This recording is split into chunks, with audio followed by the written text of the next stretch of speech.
Hi friends, Lalees beauty വേൾഡിലേക്ക് ഒരിക്കൽ കൂടി സ്വാഗതം. ഇന്ന് ഞാൻ നിങ്ങളുടെ മുമ്പിൽ മെയിൽ ആൻഡ് ഫീമെയിൽസ് ഒരുപോലെ പ്രയോജനപ്പെടുന്ന അതായത് ഷാംപൂ ആൻഡ് കണ്ടീഷണർ അതെങ്ങനെയാണ് ചെയ്യുന്നത്. എല്ലാവരും വീട്ടിൽ ഷാംപൂ ആൻഡ് കണ്ടീഷണർ ഷാംപൂ മിക്കവാറുള്ള വീടുകൾ. എന്നാൽ അത് എങ്ങനെയാണ് ഉപയോഗിക്കേണ്ടത് എന്ന് അറിഞ്ഞുകൂടാ എന്നുള്ളതാണ് വളരെ സത്യം. എല്ലാവരും കുറച്ച് ഷാംപൂ കയ്യിലെടുത്തു, തലയിലോട്ട് തേച്ചു, വാഷ് ചെയ്ത് കളഞ്ഞു. ഇതാണ് ചെയ്യുന്നത്. എന്നാൽ അങ്ങനെയല്ല ചെയ്യുന്നത്. നല്ലൊരു രീതിയിലുണ്ട്. അതെങ്ങനെയാണ് ചെയ്യുന്നതെന്നുള്ളതാണ്. അതിനു മുമ്പായി എൻ്റെ ഈ ചാനൽ ഇതുവരെ സബ്സ്ക്രൈബ് ചെയ്തിട്ടില്ലെങ്കിൽ സബ്സ്ക്രൈബ് ചെയ്യുക എന്നോടൊപ്പം ബെല്ലൈക്കനും കൊടുക്കുകയാണെങ്കിൽ ഞാനിടുന്ന എല്ലാ വീഡിയോസും നിങ്ങൾക്ക് ലഭിക്കുന്നതാണ്.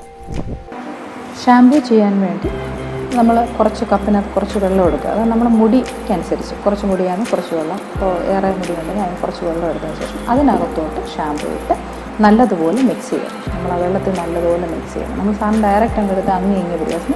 വെള്ളത്തിൽ നല്ലപോലെ ഡയലൂട്ട് ചെയ്ത് മിക്സ് ചെയ്തതിന് ശേഷം വേണം മുടി തേച്ച് നല്ലതുപോലെ പതപ്പിച്ച് അതിൻ്റെ മുടിയിലെ അഴുക്കെല്ലാം നല്ലതുപോലെ പതച്ചതിന് ശേഷം വെള്ളം ഒഴിച്ച് വാഷ് ചെയ്യണം. അങ്ങനെയാണ് ഷാംപൂ ചെയ്യുന്നത്.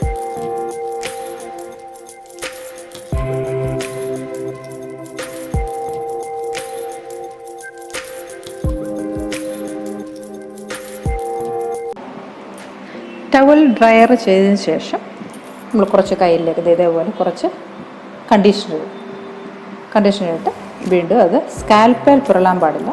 സ്കാൽപ്പേൽ പുരളാതെ മുടിയിൽ മാത്രം ഇങ്ങനെ താഴോട്ട് ഇങ്ങനെ നല്ലതുപോലെ കുറച്ച് ഒരു 5 മിനിറ്റ്സ് നമ്മളതങ്ങനെ തേച്ച് പിടിപ്പിക്കണം.